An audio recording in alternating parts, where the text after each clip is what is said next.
Hey there everybody, it's Mark Curley back with another How to Draw video. I'm going to be doing another Chibi video today. I don't want to waste any time, I'm going to get right on into it. This time we're drawing a picture of a shocked character. Now I had done a video a while back of how to draw a look of surprise on a Chibi character, and it had this sort of cute little look of surprise. This time I'm going to go for the total, jaw hitting the floor, look of incredible shock. So this first little circular line that I've put up here, this is going to be the sort of upper limit of his hair.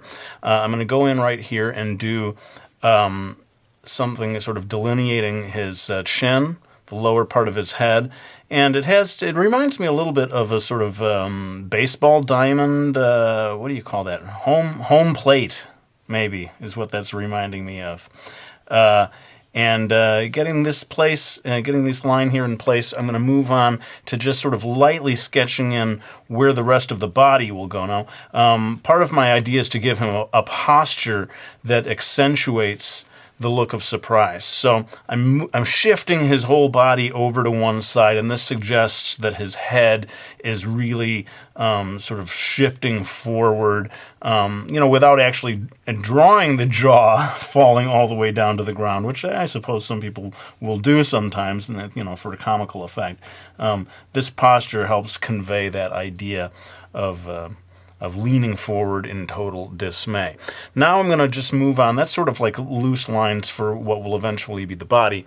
Now I'm going to move on to doing indications of the legs. And this posture that I've come up with is sort of pigeon-toed, sort of deliberately with the knees pointing inward, the toes actually pointing inward, almost touching one another. And so that now that we've got that in place, I can maybe move on to the greater details of doing the face. Let me just zoom in so that you can see the details as I go about doing this line by line. All right, so we've zoomed in here. I'm going to go ahead and put in two roughly horizontal lines. This is going to show us where to draw the eyes, and the eyes are indeed going to be quite large, although not in that sort of typical Chibi shiny eye way. These are going to be these big, slightly spooky looking circles that become eyes. Just to begin with, I'll go ahead and do the first of the two, fitting between these two lines. Leave a nice little gap here, and then this one a little closer, I think, to the other side of the face. We get the other eye. Again, these things don't need to be perfect. That's the whole thing with Chibi. What I like about Chibi is that you don't have to get too uptight about precision of lines, although the placement of the lines, that placement is pretty important. I'm going ahead and dropping in this wide open mouth that comes all the way down and connects with the line of the jaw. I think it's sort of a funny thing that you sometimes see in Chibi drawings, where the bottom of the chin, all of that sort of flesh down there just sort of vanishes and the line goes all the way straight down. I'm pretty sure the Japanese came up with that sort of exaggerated way of drawing the wide open mouth. I'm going to go ahead and drop in an ear a little bit low compared to where the eye is. The ears, generally speaking, the ears are not a hugely important part of a Chibi drawing. And I'm going to quickly start dropping in indications of the lines of the hair. As usual, I don't like to think of the hairstyle in my Chibi videos as something where, I'm telling you, please copy this line for line. I think that's kind of crazy. Come up with whatever hairstyle. You can adopt this facial expression for your own character. Do anything you want when it comes to the hair. But in any case, generally speaking, Chibi hairstyles are not super detailed. I tend to see them kept relatively simple. Although I'm going to drop in just a couple of hairs here coming beneath on either side of the ears.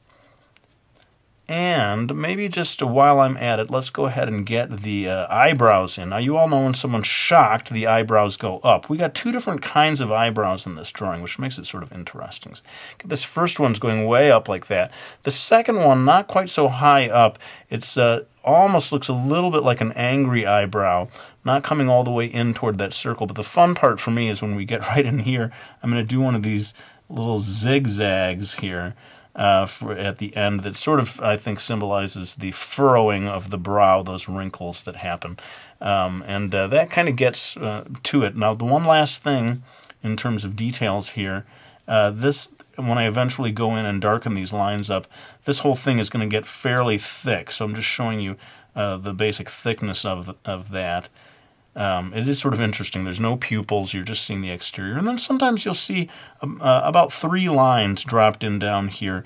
Kind of interesting as to what that symbolizes. For me, it always has this feeling of like the blood is draining out of your face or something like that. But somehow those extra lines help add to this look of complete and utter shock. I'm going to drop in just one more line here for the tongue deep inside the mouth.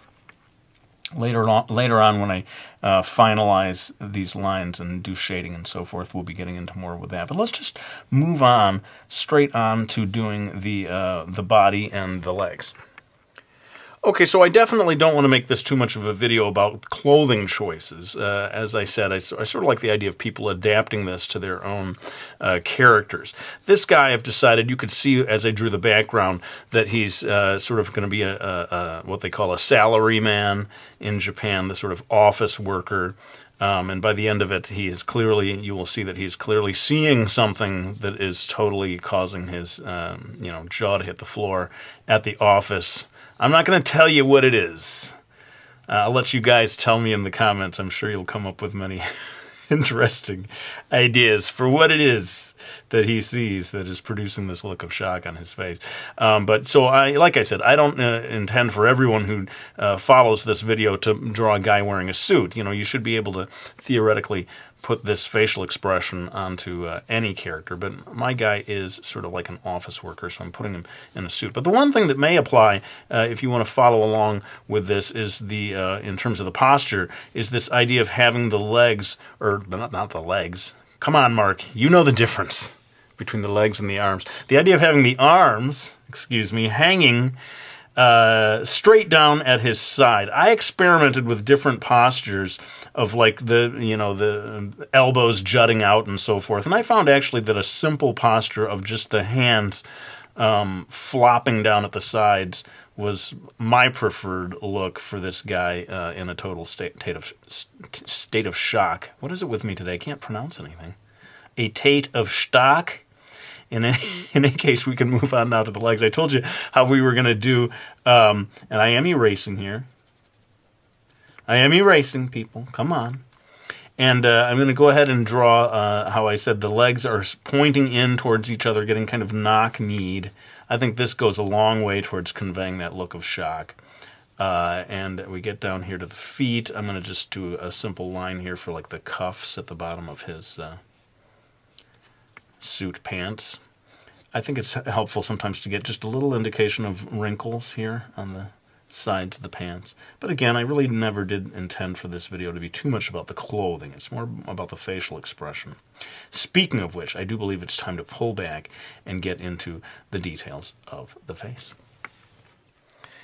Okay, so I have switched to my trusty black Prismacolor. I'm going to go ahead and in real time sort of do my inking process. We call it inking, though of course it's not real ink. It's just a black colored pencil, but I like using this rather than a pen. Just I feel like it gives me a softer line, which I like sometimes. Like, watch how I do this. When I do the hair, I can sort of let up on this, make it very delicate, and that way is when I go in to do the eyebrows, I can use a heavier, darker line, and that shows through the hair. That bugs some people. They're sort of like, you can't see people's eyebrows through their hair, can you? But certainly with a cartoony thing like this, you want to be able to see those eyebrows. It's such an important part of the expression. I'm going to do one more thing just for fun, kind of on the fly here. I like the idea of one strand of hair sort of popping up. It may sort of accentuate that feeling of shock. Boing! As his hair goes popping up off the top of his head. Hope I didn't scare anyone with my little boing there. Going in here, and this is kind of important, I think, to getting that chibi look. I'm not just doing a single stroke of the pencil on this eye, the outline of the eye. I'm trying to make it of a uniform thickness. I have seen this sort of technique in chibi styles. To get that real look, there does need to be quite a sort of a thick border around the eye. Now, I know a lot of people have troubles with drawing circles, perfect circles. They get real hung up on that. You know, I don't punish yourself if you find it hard to draw circles that look perfectly circular to you. It's you know, it's challenging, and if you know, a lot of times artists will turn to they're almost like rulers. They have circles cut into them. Have you ever seen these? And they allow you to sort of trace around to create the circle. Those, you might invest in one of those. I've seen them in art stores. And that should be that in terms of getting the eyes penciled over. I'm going to go ahead and drop in those 1, 2, 3 lines. And we're ready to move on to the rest of this. I'm going to sort of ink that in, going over the bottom of the chin. See how it comes to a point? Not true of all chibi characters, but I see it quite often. And it's funny how this mouth has a certain squarishness to it, although the edges are rounded. And the tongue, I'm putting just a little more over to the left. See how it gets sort of concealed over there? A little more over to the left than to the right. Then I'm going to drop in this other ear, get those strands of hair in here. And I think it's time, in order to keep this video at a reasonable length, it's time to do the rest of the body in time-lapse. I'll pull back. Basically, you know, I'm going over lines that are already there, and I may just move right from there into the shading part of the video. So let's go ahead and adjust the camera so that I can move on to the next step.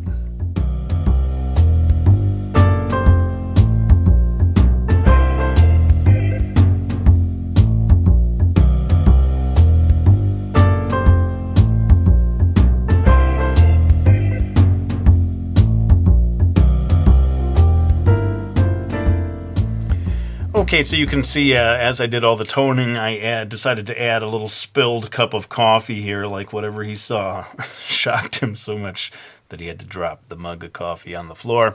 I look forward to hearing your theories as to what it is that this guy is looking at. Oh, you know, there's one more thing before I go. I'm going to do one more thing. You would not think that you could have a sound effect associated with total shock, but you kind of do have one in Japanese. I'm going to go ahead and add that, and I'll be right back to explain it.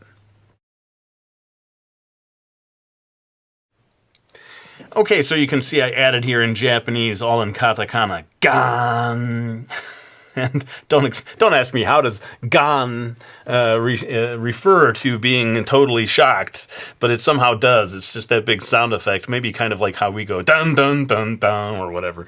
So that's a nice little thing to add in there if you want to. Otherwise, sorry I sped through the shading as I usually do. I just don't like for these videos to go on and on and on. And I do feel that getting the basic structure is the main thing. I mean, some people, instead of coloring it in pencil, they may want to, you know, color it with markers or whatever, or do whatever they want with it. But I do look forward to hearing your explanations as to what it is that caused this moment of incredible shock for our poor office worker here. I do want to thank anyone who has supported me by getting one of my manga series. We got Miki Falls, we got Brody's Ghost. The third one on the way, people, should be in comic book stores very soon. I'll be telling you about that soon. Mastering Manga. Speaking of which, a lot of you have been asking about the contest that they are going to be doing. It is coming very soon indeed. Next Friday, we are going to be launching this contest. And just to give you a little heads up, it is going to involve texting. So if you have texting capabilities, and apparently even for international people, you will be able to take part in this contest. The winning person will get an actual piece of original art. And let's just leave it at that. We'll be back next Friday, I'm hoping. That's what I'm shooting for with that official contest video. But for now, let me go ahead and lay down the pencil. I want to thank you all for watching this video. I hope you found it useful, and I'll be back with another one real soon.